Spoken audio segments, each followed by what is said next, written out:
श्री राधे राधे। भक्तों, प्रभु के चरणारविंद की बहुत महिमा होती। करुणा वर्ण वाले भगवान अपने चरणारविंद के माध्यम से ही संपूर्ण कृपा करके जीव को आकृष्ट कर लेते हैं। और यहाँ तक कि जब अवतार धारण करते हैं तब भी अपने चरणारविंद की महिमा प्रकट कर दिया करते हैं। अपने को बहुत कुछ छिपा कर रखा था निमाई ने, लेकिन जब गया में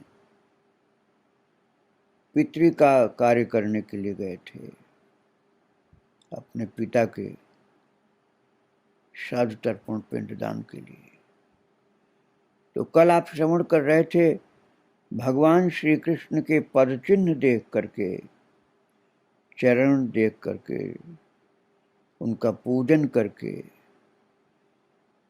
टकटकी लगा करके दर्शन करते रहे लगातार। और लगातार भगवान के चरणों का दर्शन करते करते निमाई पंडित जी के होंठ कांपने लगे। उनकी आंखों में जल आ रहा था। रोकने की चेष्टा कर रहे थे पर रोक नहीं पा रहे थे। उनकी आंखें बड़ी बड़ी सी हो गई और लगातार आंसू की धारा चल पड़ी है। और वह आंसू की धारा इतनी वेग से चली कि कई कई धारा होकर के जमीन पर गिरने लगी। कपोलों को भिगोया, छाती को भिगाया, पेट को भिगाया, और वो नयन का जल बढ़ते बढ़ते गिरते गिरते कई कई धारा होकर के धरती पर वो धार गिरने लगी। इतनी ज्यादा आंसू थी। उनके कपड़े भीग गए, पहले जनेऊ भीग गया, वस्त्र भीग गया, चादर भीग गया, नीचे के कपड़े भीग गए धोती के। धरती पर जल गिरने लग गया, आंखों का जल। और होठ उनके कांप रहे थे, बहुत रोक रहे थे अपने को, लेकिन रोक नहीं पा रहे थे। कंठ में जैसे आवाज नहीं प्रकट हो रही थी। इतना चंद्रवदन प्रफुल्लित हो गया कि दर्शक अपलक उनकी इस प्रेममयी सुधा का पान कर रहे थे। सारा अंग थोड़ा थोड़ा कांप रहा था, गिरते गिरते रह रहे थे, मुश्किल से शरीर संभल पा रहा था। उनको स्पर्श करने का साहस किसी में नहीं हो रहा था। ऐसा लग रहा था जैसे ईश्वरी तेज प्रकट हो गया है।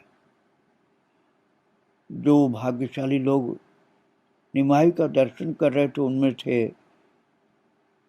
संत ईश्वरपुरी। भगवान की इच्छा से वे भी तब गया आए हुए थे। उन्होंने निमाई को देख लिया, पर निमाई ने उन्हें नहीं देखा। वे अपलक दृष्टि से निमाई का भाव देख रहे थे। वे भी इसी रस के रसिक है ना, इसलिए निमाई के वदन पर जो तरंग खेल रही थी उसका माधुर्य आस्वादन कर रहे थे ईश्वरपुरी जी। उन्होंने ऐसा दृश्य पहले कभी नहीं देखा। केवल यही नहीं, मनुष्य में ऐसा प्रगाढ़ भाव उदित हो सकता है, इसमें भी उन्हें विश्वास नहीं था। वे माधवेंद्रपुरी के शिष्य मेघ देखकर जैसे माधवेंद्र को कृष्ण की स्फूर्ति होती और वे मूर्छित हो जाते। निमाई का भाव देखकर ईश्वरपुरी समझ गए कि यह अमानुषिक शक्ति है। ये मनुष्य के अंदर इतना आंसुओं का ज्वार नहीं फूट सकता है कि धरती तक गीली हो रही है। पर वे अधिक देर तक ये दर्शन सुख अनुभव नहीं कर पाए, कारण उन्होंने देखा कि निमाई मूर्छित हो रहे हैं। और उनकी अवस्था देखकर ईश्वरपुरी ने उन्हें पकड़ लिया संभालने के लिए। तब निमाई को थोड़ा सा बाह्य ज्ञान हुआ और ईश्वरपुरी को देखकर उन्हें प्रणाम करने को हुए वो निमाई उनको ईश्वरपुरी को प्रणाम करने के लिए झुकना चाहे, पर पुरी ने ईश्वरपुरी ने छूटते ही उन्हें सीने से लगा लिया, प्रणाम भी नहीं करने दिया और गिरने भी नहीं दिया, और दोनों एक दूसरे का हृदय से हृदय लगा करके गला जैसे पकड़े हुए प्रेम जल से एक दूसरे को अभिषेक करने लगे। निमाई के स्पर्श से ईश्वरपुरी का भी वही हाल होने लगा, आंसुओं का पनारा चलने लगा, झरझर झरझर आंसू बहने लगे दोनों के। निमाई चेतना पाकर बोले, आज मेरी गया यात्रा सफल हो गई, आज मेरा जन्म सफल हुआ, आज मैं श्री कृष्ण का दास हो गया, कारण तुम्हारे अमूल्य चरणों के दर्शन किए प्रभु। गोसाई मैं भवसागर में पड़ा हुआ डूब उतर रहा हूं, तुम दयामय हो, मेरा उद्धार करो। मैंने अपनी ये देह पूरी तरह से आपके चरण कमलों में समर्पित कर दी, मुझ पर ऐसा शुभ दृष्टिपात करिए कि मैं श्री कृष्ण की प्रेम सुधा का पान कर सकूं। ईश्वरपुरी बोले, पंडित निमाई, जब से मैंने तुम्हें नवद्वीप में देखा है, तभी से तुम मेरे हृदय में प्रवेश किए हुए हो। मैं हृदय में तुम्हारे दर्शन कर निरंतर सुख भोग रहा हूं। अब मैं अपने वश में नहीं, तुम्हारी अधीन हूं। तुम जैसी आज्ञा करोगे मैं वैसा ही करूंगा। निमाई विदा लेकर आवास पर आ गए और भोग तैयार करने लगे। रसोई का कार्य पूरा होने वाला ही था कि ईश्वरपुरी आ पहुंचे। अब वे निमाई को छोड़ करके और रह नहीं पा रहे थे। वे सारे बंधन छिन्न भिन्न करके सन्यासी हुए, अब निमाई के बंधन में पड़ गए। ईश्वरपुरी एक प्रसिद्ध सन्यासी थे, जगत बंधनों से मुक्त थे, पर अब निमाई के प्रेम बंधन में बंध गए। तभी तो फिर निमाई के पास आ गए लौटकर, और निमाई ने आनंदित होकर उनका स्वागत किया। ईश्वरपुरी ने रहस्य भरी भाषा में कहा, तुम्हारा रंधन हो गया,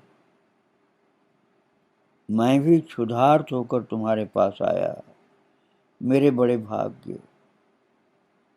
निमाई बोले, रंधन हो गया अर्थात भोजन बन गया, अब कृपा करके आप भोजन करिए। ईश्वरपुरी ने कहा, मैं भोजन करूंगा, तुम क्या खाओगे? अरे ऐसा कैसे हो सकता है कि मैं करूं और तुम नहीं करो? अच्छा, जो चावल पकाए हैं उन्हें हम दोनों बांट करके प्रसाद ग्रहण करेंगे। पर निमाई ने नहीं सुनी। अति यत्न से वे सारे चावल ईश्वरपुरी को ही खिला दिए और खिला करके उनके अंग पर चंदन लगाया, गले में फूल माला डाली। बाद में और अलग भोजन बनाए, वो तो सब खिला दिया ईश्वरपुरी को, और बाद में फिर से बनाए। तब ध्यान करते हुए स्वयं ने भोजन किया। शुभ दिन शुभ लक्षण में ईश्वरपुरी ने निमाई के कान में मंत्र दिया। अब आप समझ लीजिए, ईश्वरपुरी इनके मंत्रदाता गुरुदेव हो गए। दशाक्षरी मंत्र, गोपीजन वल्लभाई वाला मंत्र देकर के निमाई पंडित को आलिंगन किया और दोनों एक दूसरे के गले में हाथ डाल करके आनंद से रोने लगे। ईश्वरपुरी माधवेंद्रपुरी के शिष्य हैं। और ये चैतन्य चरितामृत की बात कीजिए तो माधवेंद्र ने जो अंकुर रोपा था उसी से वृक्ष बने गौरांग ठाकुर, जिनको निमाई पंडित कहा जाता था, वो गौरांग ठाकुर, जिन्हें बाद में श्री चैतन्य कृष्ण या चैतन्य महाप्रभु कहा गया। ईश्वरपुरी के साथ निमाई पंडित की यह अंतिम भेंट थी भक्तों। वे क्यों कहाँ गए और निमाई ने क्यों जाने दिया, ये सब तो बहुत मुश्किल है समझ पाना। ऐसा लगता था कि ईश्वरपुरी अब अपने को संभाल नहीं पा रहे थे, या जिस कार्य के लिए उनको भगवान ने भेजा था वो कार्य हो चुका था, इसलिए अब वापस चले गए। और चले गए किसी ऐसे एकांत में जहां से फिर लौट करके आना उनका संभव नहीं हुआ। हाँ, नवद्वीप में निमाई को देख करके ईश्वरपुरी के मन में आया था, ये क्या वस्तु है, कोई दैवी शक्ति इनके अंदर लगती है। फिर उन्हें गया में देखकर उनके मन का संदेह दूर हो गया। उन्हें निश्चय हो गया कि निमाई पूर्ण ब्रह्म सनातन है, और उसी निमाई ने उनसे मंत्र लिया। इससे वे पूर्ण काम हो गए। उन्हें लगा मेरा जीवन सार्थक हो गया। पर साथ ही साथ उनके एक दुख की सृष्टि भी हुई, वो ये कि श्री गौरांग उन्हें गुरु रूप में प्रणाम करने लगे। ईश्वरपुरी एक महान भक्त थे। उन्होंने सोचा मैं तो भक्त हूं, मैं प्रणाम करूं तो ठीक है, अब यही मुझे प्रणाम कर रहे हैं। और निमाई ऐसा न करें तो आचार विरुद्ध कार्य हो जाएगा, क्योंकि जिससे दीक्षा लिया हो तो गुरु हैं। इसलिए निमाई के लिए यही उपयुक्त था कि वो गुरुदेव को प्रणाम करें। वे कभी आचार्य विरुद्ध कार्य कैसे करते, अर्थात उनको प्रणाम क्यों नहीं करते, करना ही था। पर ये भी कैसे संभव कि पूरी जिनने उन्हें भगवान माना है उन्हें प्रणाम करने दें। यही उन्हें कष्ट था ईश्वरपुरी को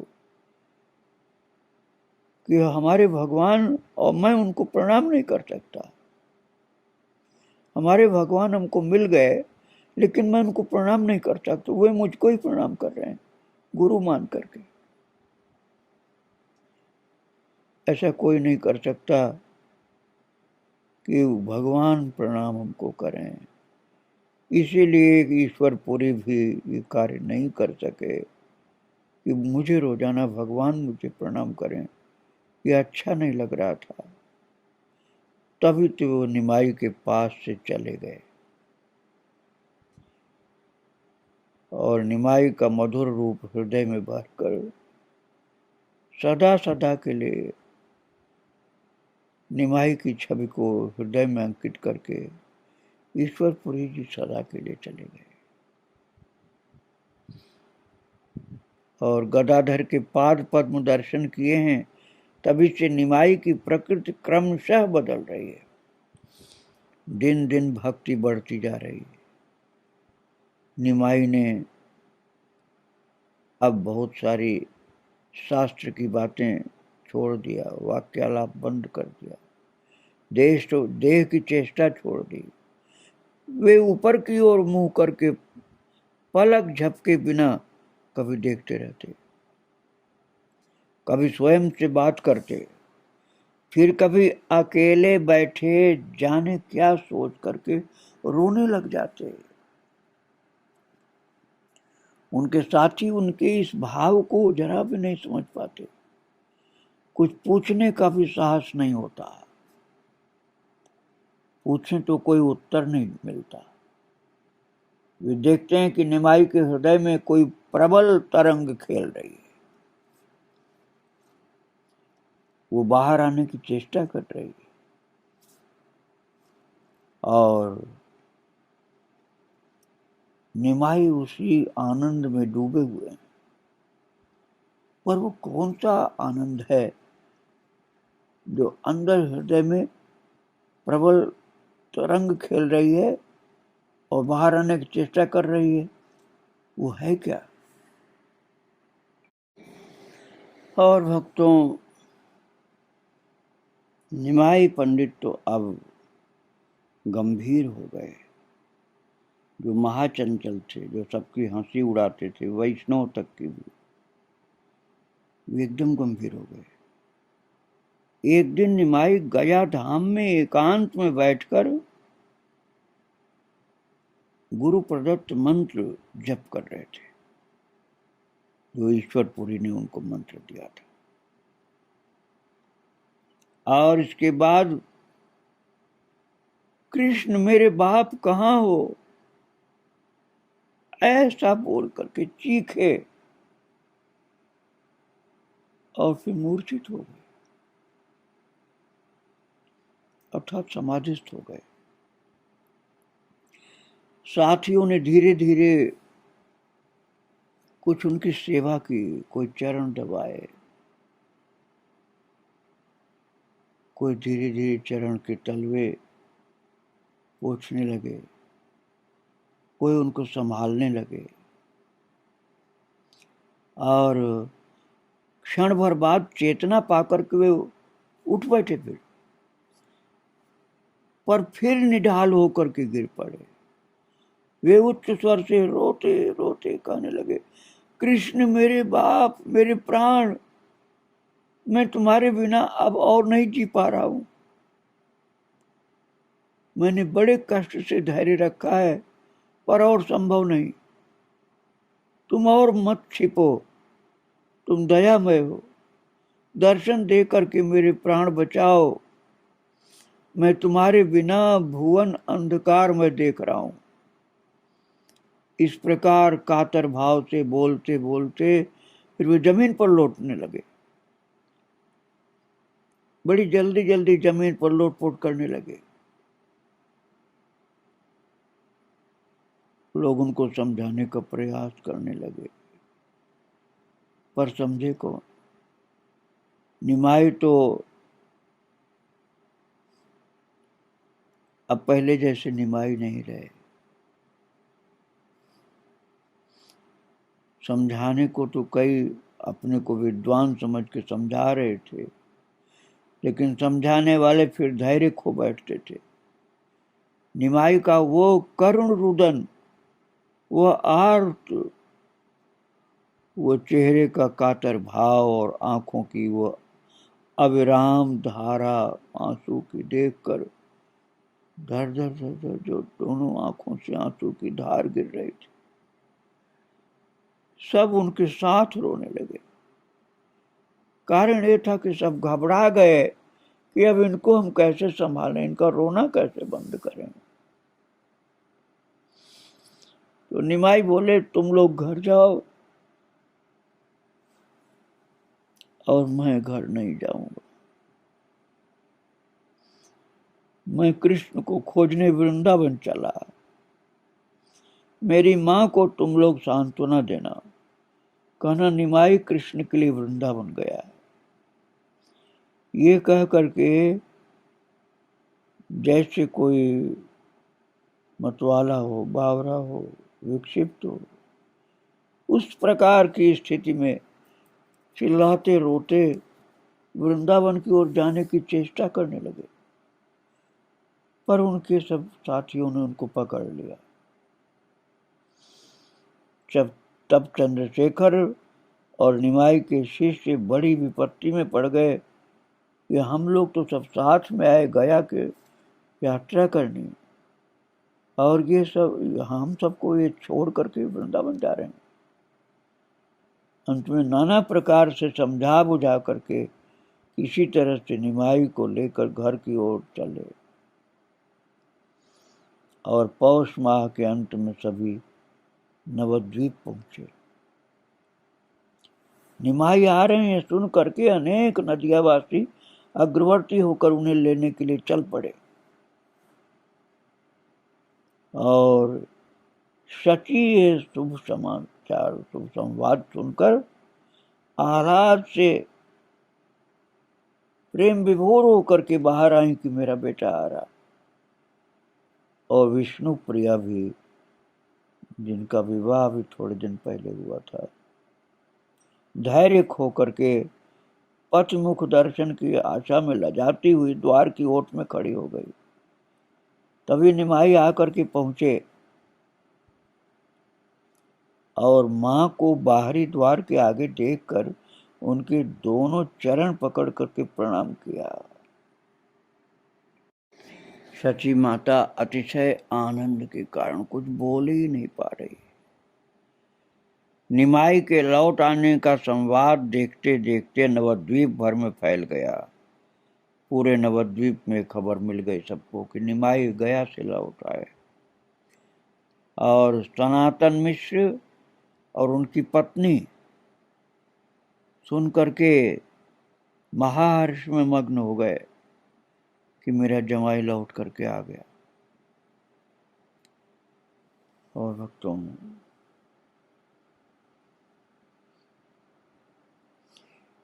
अब निमाई के घर आने पर उनके आत्मीय जनों, कुटुंब के लोगों, शिष्य सेवकों, सभी ने देखा कि उनके पहले वाले भाव का कोई चिन्ह नहीं। निमाई पंडित अब निमाई पंडित जैसे नहीं दिख रहे, एकदम बदल गया। यहां तक कि पहचानने में कम आ रहे हैं, बहुत मुश्किल से पहचान में आ रहे हैं कि वही निमाई है। अरे वो उद्धत स्वभाव नहीं, चेहरे का वो व्यंग भरा भाव नहीं, वह हंसी ठट्ठा नहीं।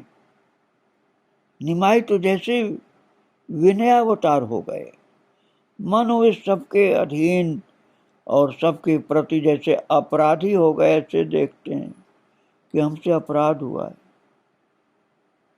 बहुत मुश्किल से थोड़ा सा हंसते थे, फिर चेहरा मलिन हो जाता था, मानो सदा अन्य मनस्क रहते। कुछ कहते कहते फिर कुछ दूसरी बात कह जाते, जैसे भूल गए। लगता है जैसे बात करने की बिल्कुल इच्छा नहीं, पर बाध्य होकर के बात कर रहे हैं। लगातार आंखों में पानी आ रहा है और बड़े कष्ट के साथ उसे रोक पा रहे हैं, उस आंसू को। बीच बीच में नयन जल में तारे डूब जाते, अर्थात आंसुओं की अधिकता के कारण उनकी आंखें डूबी रहती पूरी जल में। और उस वेग को छिपाने के लिए झट से आंखें पोंछते रहते, आंसू गिरती जाती। किंतु शरीर से तेज निकल रहा था, देखने वालों की आंखें चौंधी आती थी। और वो विपुल शरीर पहले से कहीं अधिक सुबलित हो गया है। देखने वाले चौंक रहे थे। और जब पता चला कि इनको गया धाम में ईश्वरपुरी के द्वारा मंत्र मिला है, तो महाराज उनकी माँ और विष्णु प्रिया के माता पिता सबके मुख से शब्द निकलने लगे, गया धामे ईश्वरपुरी किबा मंत्र दिलो। अर्थात गया धाम में ईश्वरपुरी ने क्या मंत्र दे दिया मेरे बेटे को, से ही होते निमाई आमार पागल होए लो, कि उस मंत्र के कारण मेरा निमाई पागल हो गया है। कई यही समझने लगे कि निमाई पागल हो गया। निमाई का विनय और भाव देखकर लोग विस्मित भी हो रहे थे कि ऐसा अपने को बहुत बड़ा बताने वाला आज इतना दीनहीन हो गया, इतना विनयी हो गया। और विस्मित हो रहे थे लोग। जो गुरुजन थे वे मन से आशीर्वाद देने लगे निमाई को। जो सखा थे वे आकृष्ट होकर खड़े रहे। क्या गुरुजन क्या सखा, सभी जैसे उन्हें छोड़कर जाने की शक्ति ही खो बैठे। कोई अब नहीं जाने की बात सोच पा रहा था। तब निमाई ने ही सबसे मधुर वचन बोल करके विदा किया है। और तीसरे पहर घर के बाहरी भाग में अपने 3 बंधुओं को लेकर निमाई तीर्थ कथा कहने लगे। वे 3 बंधु आप 3 भाई मत समझ लेना, 3 प्रेमी समझिए। और नाम तो पहले भी आप सुने हैं, लेकिन अब आप समझ लीजिए। वे लोग निमाई को पहले समझते थे कि नास्तिक जैसी बात करता है, दुख होता था उनको, और वही अब इनके 3 श्रोता हो गए जो निमाई को डांट देते थे, कैसे हो पंडित तुम। वे 3 लोग थे, श्रीमान पंडित सदाशिव कविराज मुरारी गुप्त। इन मुरारी गुप्त की थाली में शिशु निमाई की कीर्ति रही, और इन्हीं ने निमाई की आदि लीला का वर्णन किया भक्तों में।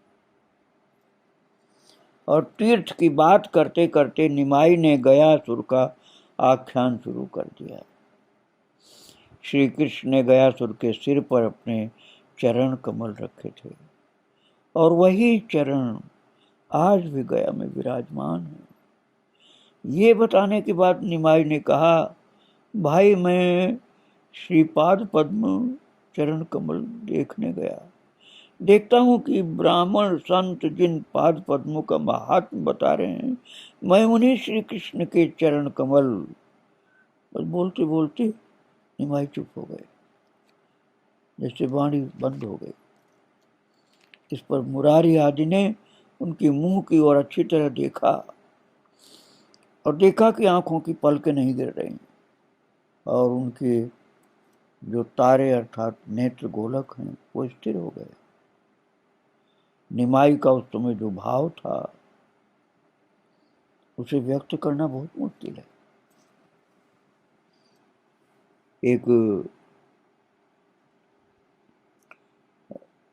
राधा रानी ललिता से एक बार कृष्ण की बात कर रही हैं, और बोलते बोलते मूर्छित हो गई। तब ललिता व्यस्त होकर के विशाखा को बुलाकर कहती हैं, विशाखा शीघ्र आ, देख हमारी राधा कैसी हो गई। कृष्ण की बात कैसे करते करते कैसी हो गई। और विशाखा आकर राधा रानी को देखकर पूछती, ये क्या हुआ, ये क्या हुआ आपको। तब ललिता कहती है, ए जे धनी कृष्ण कथा कहते छिलो, कथा कोईते कोईते नीरव बोलो। ललिता ने कहा, जो कृष्ण कथा कहते कहते भाव विभोर रहता है, वही वास्तव में हर प्रकार से संपन्न है, और यही समय स्थिति है इनकी। अर्थात गौरांग की आगे इनकी फिर चर्चा करेंगे भक्तों। आज प्रेम विभोर साक्षात प्रेम स्वरूप गौरांग निमाई चैतन्य महाप्रभु को प्रणाम करके यही विराम दे रहा हूँ। श्री राधे राधे, जय श्री राधे,